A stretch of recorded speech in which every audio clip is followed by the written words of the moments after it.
Salam sehat selalu saudara. Di akhir tahun tetap harus sehat. Mana-mana ketika keluar rumah selalu menggunakan masker. Saudara, pemerintah resmi melarang setiap kegiatan yang dilakukan atas nama Front Pembela Islam FPI. Penghentian segala kegiatan FPI ini tertuang dalam surat keputusan bersama SKB yang ditandatangani 6 menteri dan juga lembaga. Pemerintah menyatakan FPI kerap melakukan aktivitas yang melanggar keamanan, ketertiban, seperti tindak kekerasan dan provokasi. Selengkapnya terkait kegiatan pelarangan FPI, kita bahas di Sapa Indonesia Malam kali ini. Saya Aiman Wicaksono.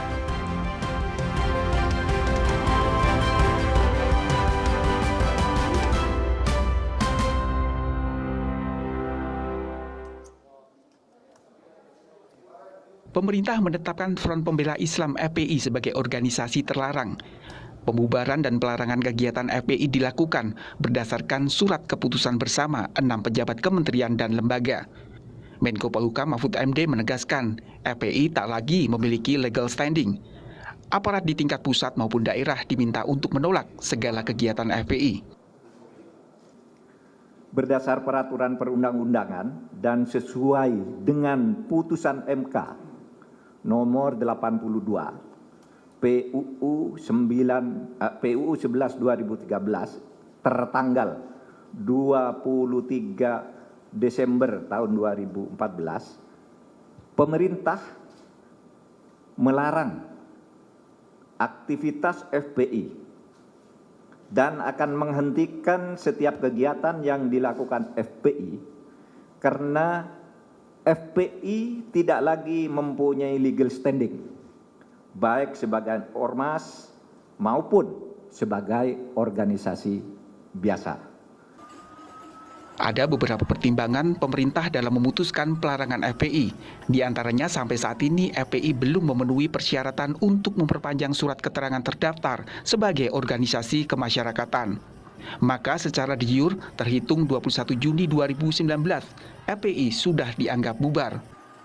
Wakil Menkumham Edward Omar Syarif Yarie menyebut pemerintah menemukan fakta adanya anggota FPI yang terlibat pelanggaran pidana, mulai terorisme hingga pidana umum. Tentang surat keterangan terdaftar atau SKT, Front Pembela Islam sebagai organisasi kemasyarakatan berlaku sampai tanggal 20 Juni 2019. Dan sampai saat ini, Front Pembela Islam belum memenuhi persyaratan untuk memperpanjang SKT tersebut. Oleh sebab itu, secara de jure terhitung mulai tanggal 21 Juni 2019, Front Pembela Islam dianggap bubar. Bahwa pengurus dan atau anggota FPI maupun yang pernah bergabung dengan FPI berdasarkan data sebanyak 35 orang terlibat tindak pidana terorisme dan 29 orang diantaranya telah dijatuhi pidana. Di samping itu, sejumlah 206 orang terlibat berbagai tindak pidana umum lainnya dan 100 diantaranya telah dijatuhi pidana. Usai pemerintah mengumumkan pelarangan FPI, petugas gabungan polisi dan TNI langsung menuju markas pusat FPI di Petamburan, Jakarta. Polisi meminta warga sekitar untuk mencopot seluruh atribut FPI. Bahwa kegiatan FPI mulai hari ini tidak boleh dilakukan. Baik banner, pamflet, atribut yang ada sudah kita lepas semua. Begitu juga dengan kegiatan aktivitas yang lainnya. Artinya bahwa FPI sudah dibubarkan dan tidak boleh ada aktivitas. Kami meyakinkan bahwa markas ini tidak ada aktivitas dan tidak ada kegiatan lagi. Kami, saya dan Dandim selalu akan mengawasi bahwa SKB yang telah ditandatangani akan kita berlakukan dan kita tegakkan. Pakar Hukum Pidana Universitas Padjadjaran, Romli Atmasasmita menilai pembubaran FPI oleh pemerintah terlambat. Hal itu karena sejak tahun 2015, FPI telah menyatakan mendukung ISIS.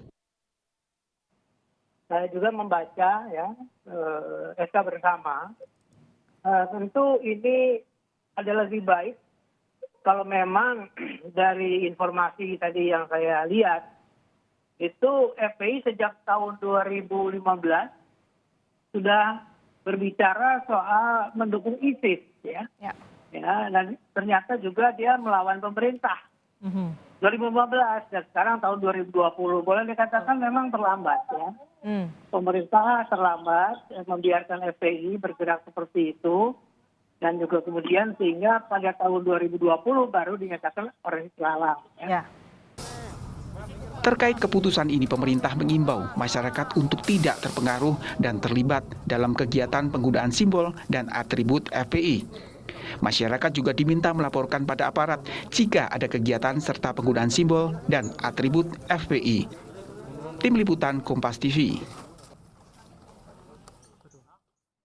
Saudara, pelarangan seluruh kegiatan, simbol maupun atribut Front Pembela Islam FPI dituangkan dalam keputusan bersama 6 pejabat tinggi di kementerian maupun lembaga. Pemerintah menganggap FPI melanggar berbagai ketentuan dalam Undang-Undang Organisasi Massa atau Ormas. Bagaimana tindak lanjut dari keputusan masyarakat atas Ormas atau Organisasi Masyarakat FPI ini? Kita akan bahas bersama Deputi 3 Bidang Hukum dan HAM Kemenko Polhukam, Sugeng Purnomo. Selamat malam Pak Sugeng. Selamat malam. Assalamualaikum warahmatullahi wabarakatuh. Waalaikumsalam warahmatullahi wabarakatuh. Juga ada sosiolog Mas Imam Prasojo, tapi saya minta Mas Imam nanti mungkin setelah Pak Sugeng Purnomo. Saya ke Pak Sugeng dulu. Saya ingin konfirmasi Pak. Jadi FPI, Front Pembela Islam, dilarang seluruhnya, kegiatannya, atributnya, dan seluruh aktivitasnya. Betul.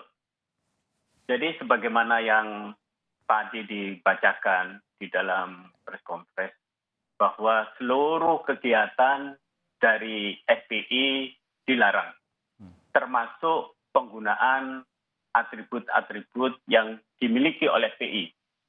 Sehingga pemerintah memutuskan semua kegiatan FPI untuk tidak dilakukan. Dan apabila ada kegiatan-kegiatan itu tentu tugas aparat keamanan untuk menghentikannya.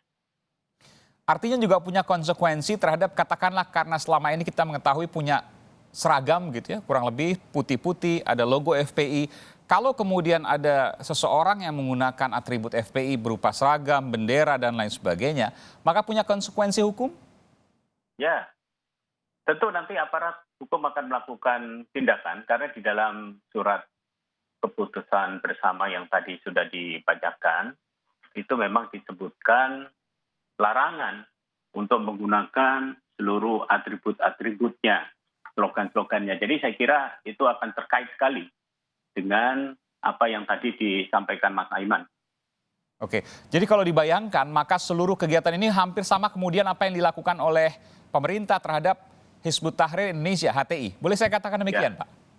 Ya, Persis sama Pak ya, nah, meskipun nanti mungkin akan ada sidang terkait ini, terkait dengan dari pihak FPI misalnya mengajukan PT-UN. ya, dan pemerintah juga tidak bisa melarang kalau ada pihak-pihak yang mengajukan keberatan terhadap keputusan yang telah diambil oleh pemerintah. Tapi yang jelas pemerintah sangat yakin bahwa keputusan yang telah diambil sudah sangat tepat. Oke, saya konfirmasi sekali lagi Pak, jadi FPI dilarang seperti halnya juga HTI. Dan ini menjadi organisasi yang terlarang, ormas yang terlarang di Indonesia.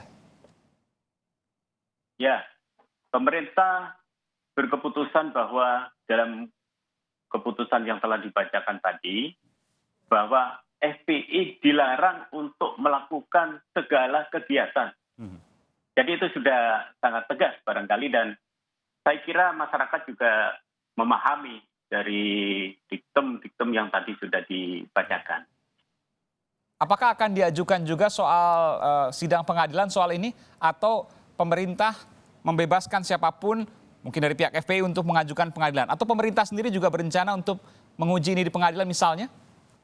Ya, tentu saya tidak mungkin menyampaikan rencana yang akan dipersiapkan pemerintah di dalam diskusi kita malam ini, tapi yang jelas pemerintah juga sudah memikirkan langkah-langkah apa yang selanjutnya akan dilakukan di samping surat keputusan bersama ini, yang nanti tentu konsekuensinya akan ada kegiatan yang seandainya dilakukan akan dihentikan, dan pemerintah memikirkan langkah hukum berikutnya. Hmm, baik.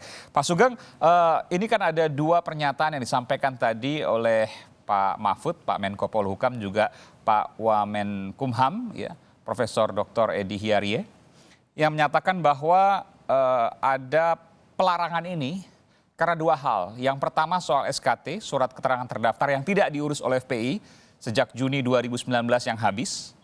Lalu kemudian yang kedua terkait dengan perbuatan, ya, yang dilakukan oleh FPI yang disampaikan tadi ada bersifat provokatif, kemudian sweeping, kemudian terkait dengan hal-hal yang meresahkan.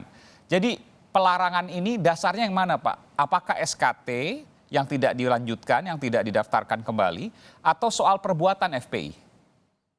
Jadi begini, yang pertama tentu kita sangat menyadari kita punya kewajiban untuk menjaga konsensus dasar bernegara. Yang pertama adalah menjaga Pancasila, kemudian Undang-Undang Dasar 45, keutuhan negara dan kebinekaan perlu kita rawat bersama-sama. Kemudian yang berikutnya tentu tadi sudah disampaikan seperti yang Mas Aiman tadi sampaikan bahwa surat keterangan terdaftar FPI itu terakhir berlaku sampai 20 Juni 2019. Ya. Maka secara de jure sejak 21 Juni 2019 dia sudah tidak ada. Itu yang kedua. Kemudian yang berikutnya adalah bahwa dari catatan pemerintah ada banyak pengurus atau anggota atau mantan mereka yang pernah bersama-sama FPI melakukan tindak pidana. Baik itu tindak pidana terorisme maupun tindak pidana umum lainnya. Yang data ada pada kami adalah ada 35 orang terlibat tindak pidana terorisme dan lebih dari 200, sekitar 206 tepatnya, itu yang melakukan tindak pidana umum yang lain. Nah, sekarang kita coba lihat. Di dalam putusan Mahkamah Konstitusi nomor 82 tahun 2013 itu disebutkan di antara pertimbangan hukumnya dikatakan seperti ini kira-kira. Negara tidak melarang kegiatan ormas. Negara tidak dapat melarang kegiatan ormas sepanjang tidak melakukan kegiatan yang mengganggu keamanan, ketertiban umum, atau melakukan pelanggaran hukum. Nah, kita sama-sama bisa tahu. Pertanyaannya adalah apakah FPI melanggar keamanan dan ketertiban atau pelanggaran hukum? Tadi data sudah saya sampaikan, ada 35 yang terlibat kegiatan terorisme dan sekitar 206 terlibat tindak pidana umum yang lain. Nah, kalau apakah ini melanggar ketertiban dan keamanan, saya kira kita sama-sama tahu, apalagi kalau kita lihat dari jejak digital yang memang kita ketahui. Iya. Jadi saya kira alasannya sudah sangat mendasar. Baik, jadi Bapak mau menegaskan di sini bahwa pelarangan ini terkait dengan perbuatan yang dilakukan oleh FPI. Meskipun kemudian ada pertanyaan juga, Pak. Kan ini saya sebutkan, saya punya data juga di sini. Soal sweeping terakhir dilakukan tahun 2003. Lalu kekerasan pada AKBB, Aliansi Kebangsaan untuk Kebebasan Beragama dan Berkeyakinan, itu tahun 2008. Ada memang insiden di sana yang berupa kekerasan. Lalu kemudian yang tadi Bapak katakan 35 teroris diantaranya adalah bom pada awal di tahun 2000. Kemudian SKT tidak diurus tahun 2019. Artinya kalau seandainya mau melakukan pelarangan terhadap FPI, seharusnya kan bisa 1,5 tahun yang lalu, Pak. Pada saat SKT ini tidak dilakukan, tidak diperpanjang. Karena Bapak sebutkan tadi perbuatan-perbuatan yang dilakukan itu sebenarnya sebelum 2019. Pertanyaannya kenapa baru sekarang dilakukan? Oke. Tentu pemerintah punya alasan tersendiri dengan melakukan evaluasi tentang apa-apa yang dilakukan oleh pengurus maupun anggota FPI. Dan pemerintah mempertimbangkan saat inilah yang paling tepat untuk melarang dan menghentikan seluruh kegiatan yang dilakukan oleh FPI. Jadi barangkali tentu pemerintah punya alasan tersendiri. Dan kalau kemudian alasan itu ditanyakan oleh publik, mungkin alasan yang paling tepat saat ini itu adalah alasan subjektif pemerintah. Tapi alasan logis yang bisa dijelaskan kepada masyarakat. Ya, seperti yang tadi saya sampaikan bahwa tentu pemerintah ini melakukan pembinaan terhadap seluruh organisasi kemasyarakatan yang ada. Kemudian apabila ada organisasi kemasyarakatan yang melakukan pelanggaran-pelanggaran sebagaimana tadi saya sampaikan, tentu pemerintah akan melakukan evaluasi-evaluasi. Nah, pada saat sekarang inilah pemerintah beranggapan, pemerintah berkeputusan bahwa merupakan saat yang tepat pemerintah mengambil sikap untuk menghentikan FPI. Meskipun hal itu tidak bisa kemudian dijelaskan secara gamblang pada masyarakat, Pak? Ya, jadi tadi sudah saya sampaikan, Mas Aiman, bahwa pemerintah memiliki data tentang pelanggaran-pelanggaran itu. Yang semua terjadi Jadi sebelum kalau- 2019? Ya. Dan tentunya begini, untuk menghentikan kegiatan itu, tentu pemerintah akan melihat secara keseluruhan tentang kegiatan yang sudah dilakukan, termasuk pelanggarannya. Jadi saya kira, sekali lagi saya ingin menyampaikan bahwa saat ini adalah yang paling tepat bagi pemerintah untuk mengambil keputusan menghentikan kegiatan FPI untuk tidak dilakukan kegiatan, dan kalau perlu ada kegiatan kita bubarkan. Kenapa kemudian saya tanyakan ini? Karena berkembang kemudian pendapat di mana ada masif sekali apa yang kemudian dilakukan pemerintah terkait dengan FPI, misalnya pada saat tanah di Megamendung misalnya ya, oleh PTPN, kemudian proses hukum oleh Rizik Syihab terkait dengan apa yang kemudian dikenakan kepadanya. Ini banyak kemudian menimbulkan kesan, bisakah kemudian pemerintah membaca ini sebagai sebuah penegakan hukum yang masif terhadap FPI dan Rizik Syihab? Saya kira penegakan hukum harus dilakukan terhadap siapapun. Nah, tadi sudah disampaikan beberapa contoh yang terkait misalnya tentang tanah di PTPN, itu adalah persoalan tersendiri yang tidak menjadikan pertimbangan khusus dari terbitnya surat keputusan ini. Jadi saya kira kalau penegakan hukum, pemerintah akan selalu bersikap adil. Jadi kira-kira gitu, Mas Aiman. Oke, kita akan segera kembali, Pak. Masih bersama Sapa Indonesia Malam dengan saya Aiman Wicaksono, dengan Pak Sugeng Purnomo. Nanti juga kami akan panggil juga sosiolog Imam Prasojo. Tetaplah bersama kami di Sapa Indonesia Malam. Saat lagi kami akan kembali.